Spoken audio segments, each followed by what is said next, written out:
తెలంగాణలో ఎమ్మెల్యేల పార్టీ ఫిరాయింపుల వ్యవహారంపై సుప్రీంకోర్టులో విచారణ ముగిసింది. పార్టీ ఫిరాయించిన ఎమ్మెల్యేలపై అనర్హత వేటు వేయాలంటూ బీఆర్ఎస్ దాఖలు చేసిన పిటిషన్లపై సుప్రీంకోర్టు విచారణ చేపట్టింది.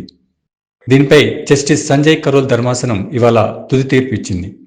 ఈ కేసు విచారణ సందర్భంగా అసెంబ్లీ స్పీకర్ తరపున సీనియర్ న్యాయవాది అభిషేక్ మను సింఘ్వి వాదనలు వినిపించారు.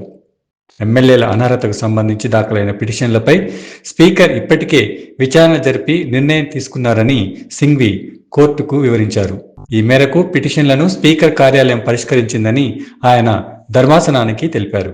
సింఘ్వి వాదనలతో జస్టిస్ సంజయ్ కరోల్ నేతృత్వంలోని ధర్మాసనం ఏకీభవించింది. స్పీకర్ ఇప్పటికే ఈ వ్యవహారంపై తుది నిర్ణయం తీసుకున్నందున ఇక ఈ పిటిషన్లపై విచారణ కొనసాగించాల్సిన అవసరం లేదని భావించిన కోర్టు ఇక విచారణ ముగిసినట్లేనని ప్రకటించింది.